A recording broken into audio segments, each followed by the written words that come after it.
welcome Gene Hunt, who is superintendent at Fort Kearny Historical Park. And he's going to lead us on a tour here. And we hope to invite people to come out at other times, and you'll take them on a tour too. Right? You bet. Yep, you're going to get the 25-cent tour today. Thank you. They're doing it.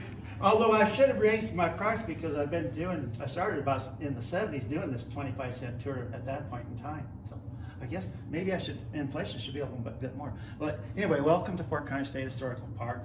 Fort Kearny was named after Stephen Watts Kearny. He was the commander of the Army during the Mexican War. When he came back, he probably died shortly after he came back from yellow fever. The fort was originally called Fort Childs, and that was after Daniel P. Woodbury. He was the one who laid out the fort. He was also married to General Childs, and so that's how come it was Fort Childs for a very short time, and then renamed after Stephen Watts Kearny after the Civil War. Daniel P. Woodbury. What is so neat about that is Fort Kearny was established in 1848, and then he went to Fort Laramie and laid out Fort Laramie. And so that's how come so many of the buildings look alike. So one of the main reasons that the fort was located here is because we are on the very, very south, the southern farthest point of the Platte River. And this is called the Big Bend area. And some of the very first people using this area were the mountain men. And they were going up into the mountains and then using the Platte River to come back to St. Louis. Over here, we have one of our trees. This was by the commanding officer's house. It has 150 years, it has 150 rings, and it was planted by Daniel P. Woodbury in 1848. We have some posters here on cranes because we are a crane center. We were one of the very first information centers in the 1980s for the migration of the Sand-Hill cranes. At one time we started out with maybe a couple hundred folks. One year, and when we were at our height, we had about 8,000 to 10,000 people in a 6-week time period using Fort Kearny. Of course, then the Audubon, Rose Sanctuary, the Crane Trust, Alta are having great success with the Sand-Hill cranes. So normally we have about 5,000 people using our area. Over here is what Fort Kearny looked like in '49. Of course, the fort was established in '48, and so this is what the 49ers saw at Fort Kearny. What is interesting about this particular display is called the Overland Trail, and of course that's a generic name because the very first people using this trail went to Oregon, then Washington, then California. And so this is one of the reasons why so often we are referred to as the Oregon Trail, California Trail, Washington Trail, Fort Express Trail, and even the Denver Trail. Because when gold was found in the Denver area, then a lot of folks were coming through this area. What we have here is the 40 acres that we have in the historical park. So this part over here is in Rafferty's cornfield, and then this over here is in the low cornfield. And so the fort complex was probably 80 to 100 acres large. And what is so neat is that when you see when this trail that came toward the blacksmith shop, it pretty much came in right by our visitor center. And of course, the blacksmith shop was probably the most important building at Fort Kearny in its 21 years of existence, you know, from 48 to 71. Adobe warehouses. What is so neat about Fort Kearny is that so many of the buildings were made of adobe and sod, or sod. And of course, then they started building them with wood material. And of course, one of the very first towns that came up just outside of the military reservation, which was 10 miles by 10 miles, but we were 8 miles in. Basically, if you're at Lowell, you're on the eastern boundary. Then if you go to the historical marker on Kearny City, or Dobie Town, and we have a historical marker there, and that was just on the western border of the reservation. Now, Fort Kearny it just kind of exploded during the 50s, and you'll just see how many more buildings were established at Fort Kearny. And the flagpole, the original flagpole, was in the center of the 4 squares. Now if you go out, there's been 2 more squares added. But you can just see how big, how spread out Fort Kearny was. And a lot of people don't realize there was a slaughterhouse, of course, for settlers, post office, bakery, hospital, and then eventually, and then of course one of the most important folks at Fort Kearny were the laundresses. Matter of fact, the laundresses were paid more than the privates were. Okay, we're going to jump over here to the fort's roll. And here we have just some of the different items that would have been used at Fort Kearny. What's interesting about this little display down here, this came from the fort at Ravenna. It was called the Fort on the South Loop, or Fort Banishment. Interesting stories about how that all happened, but these are some of the artifacts that were found at the fort on the South Loop. There were some photos taken of Fort Kearny. We really have, I think we have a real lack of really good photos of Fort Kearny, but the photos we do have really do help us tell the story. And of course, America West, you have to have some action. Of course, the Overland Stage, the mail was so important. And then of course the 18 months of the Pony Express. So many good stories about that. On this display, we have just a little bit about the role that Fort Kearny played with the American Indians. But one of the things that Fort Kearny was, to begin with, was really a settling between the different tribes, because we were basically between the Pawnees and the Sioux in this particular area. The reservation that the military did was with a treaty with the Pawnees. Over here, we're looking at, we'll skip over here to 1870. And of course, this is what Fort Kearny looked like 1 year before it was discontinued. And you can see a billiard, schoolroom, just all kinds of different activities, different buildings that were associated with Fort Kearny. What this diorama does here, it shows the Fort Mitchell, Fort Gillette, and then way out in the cornfield was Fort Livingston. And of course, all of these different forts or stockades were named after commanding officers at Fort Kearny. Probably when we're looking at this, we're looking at the flagpole that's been reconstructed, Fort Mitchell, and the powder magazine. Flipping over here, we really tell more about just what the soldiers looked like, what they ate with, just more or less what they had in their normal day in and day out use. Over here is part of one of the things that we really enjoy doing is the rewrite of the Pony Express. And basically this year, we're looking at 30 plus years of the rewrite of the Pony Express, and this is going to happen in a couple of weeks here in June.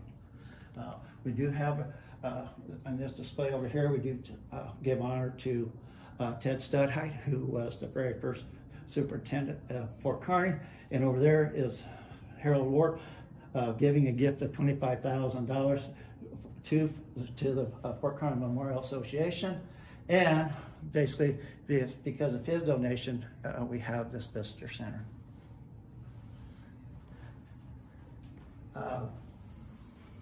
Just a little bit more of the military aspect of the saddles. One of our fun things is having people stand behind and have their picture taken. Of course, right now we've had Mr. Burnside in the cutout. And then, of course, over here we have some of the different images of some of the different companies, units that were here at Fort Kearny. Here again, we're showing some of the horseshoes, mule shoes. One over there, and the other one we have oxen shoes. But these are the items that they used here day in and day out to keep the fort going. And then, of course, in this particular display, we have just a whole different number of items, and it just shows that there was kids here, there was ice skating, there were just a whole lot of different activities going on. And then, of course, we have a ledger that we are working with UNK, with the Historical Society, with the History Department at UNK.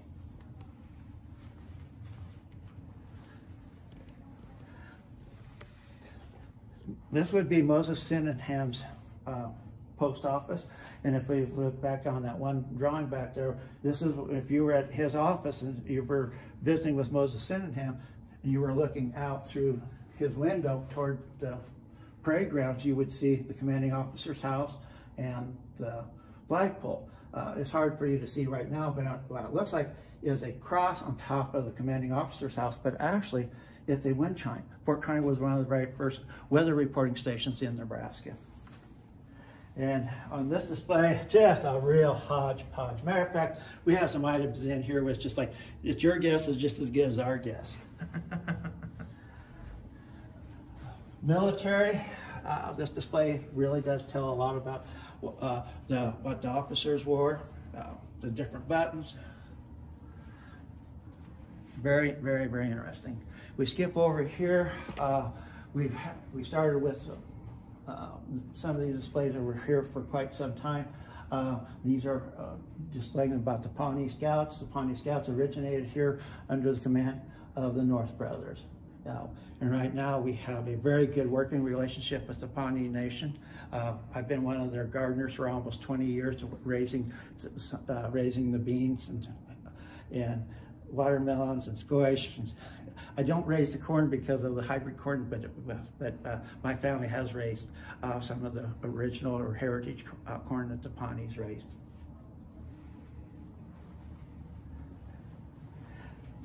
And of course, when I talk about the Pawnees and the veggies,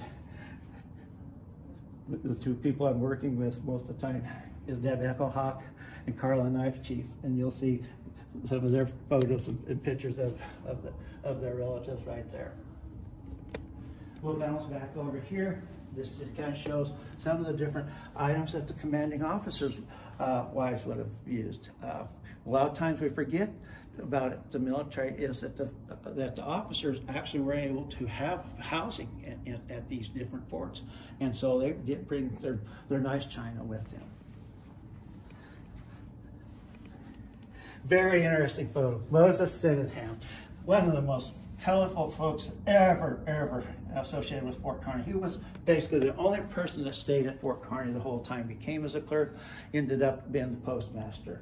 And of course, we all know the big story about Moses Sydenham is that when Fort Kearny was going to be discontinued in 1871, he wanted the capital of the United States moved to the reservation. And while I always get such a kick out of telling folks that when you're on 2nd Avenue, and when you get to the top of the hill, that is where the capital was going to sit, on top of that hill. He was going to sell the reservation to pay for the Capitol being built. Anyway, it was going to be on top of 2nd Avenue, Capitol Hill. One of the and here again, we do a lot of emphasis on Moses because he was so instrumental in so many different aspects of saving the fort, being a leader in Kearny for so many different years. On this display here, we're getting toward the end of it. We're looking at the celebration for 100 years. In 1948, Carl T. Curtis, we were a postage stamp, and we also love to give honor to John G. Lowe. John G. Lowe, when the fort was being sold in 1828, 29, he said, if I can buy the 160 acres, I will sell the 40 acres that the fort sits on.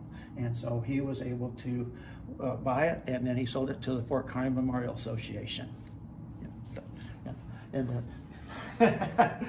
And we did a little copy in 1998 when we did our 150th we did our 150th anniversary, because we basically copied right out of the 1910 brochure or program that they did.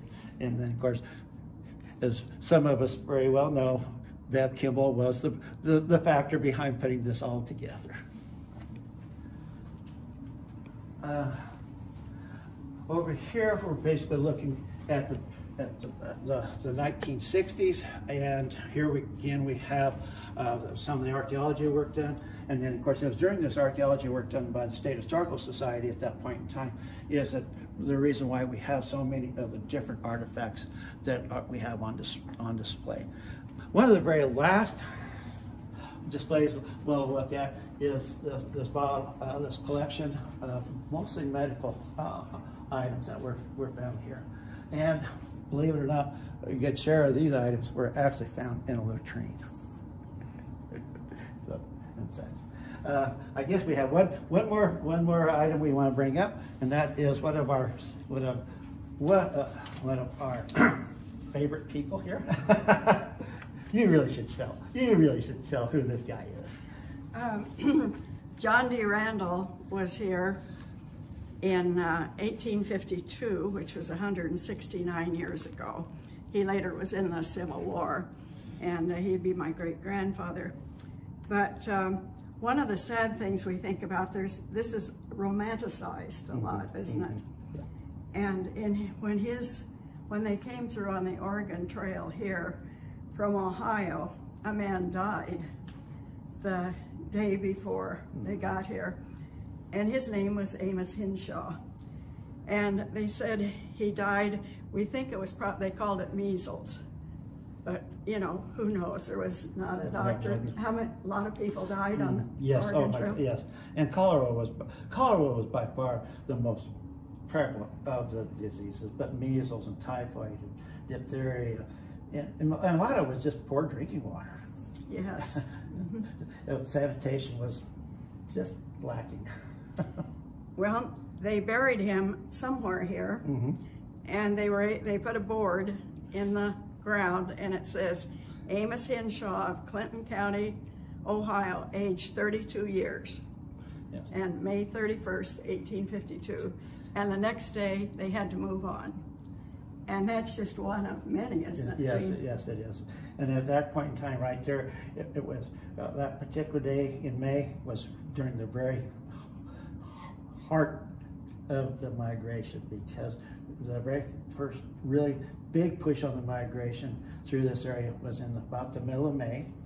And then by middle of June, if you hadn't made it through Fort Kearny, you were liable to run into snow in the mountains, whether it's the Sierras or the Rockies or wherever. So there was a time period where there were literally several thousand people traveled through Fort Kearny in a single day with their wagons. And then, of course, all their animals. And there was even some women and children at that point in time. but there was very few with the 49ers. Well, that was mostly men, but then later on, especially after gold was found in Denver, then there was more women and children using the trail at that point in time. It's hard to imagine, isn't it? But yes, this was a different type of interstate. Yes, it was. It was, and a lot of times my boss says, "Well, Fort Kearny was nothing more than a 7-Eleven." Well, a little different. Well, but yes, but the thing is Fort Kearny was so important at that point in time because we had the blacksmith shop, we actually had doctors, we had the newspaper, we actually had that heart of when they came here, they were able to stop and visit and find out what was going on in the rest of the world, and they were also able, and sometimes they were destitute, and the commanding officer was able to give them a written promise note that once they got to where they were going, they would come back and pay for their food or whatever they bought at Fort Kearny. I don't think that ever happened. But no, Fort Kearny was to help the migration, and so I think that's why we are referred to as the guardian of the plains. Well, we've taken a step back, way back. Well, thank you. Thank you for being here. Thank you. Can I ask a question? Yes. Okay. East of Kearny, on 39th and just a little bit north, is a marker from Fort Kearny. And if you get south of Gibbon, there's one. And then I understand there's two of them. No, there's one to the southwest, And then the other marker is you take Grand Avenue, and you know where 29th Street? 39th. I mean 39th. I'm sorry, 39th. Yep. Well, 39th Street and Grand Avenue is the northwest corner of the military reservation. And then when you're talking about Gibbon would be the northeast corner. Okay. Just one other thing, if you want more information about Fort Kearny, this is an excellent book. Fort Kearny on the Platte by D. Ray Wilson. I know it's difficult to come by, very difficult, but there's one at Trails and Rails Museum, and you can research more on Fort Kearny. So wonderful information. Thank you. Well, thank you.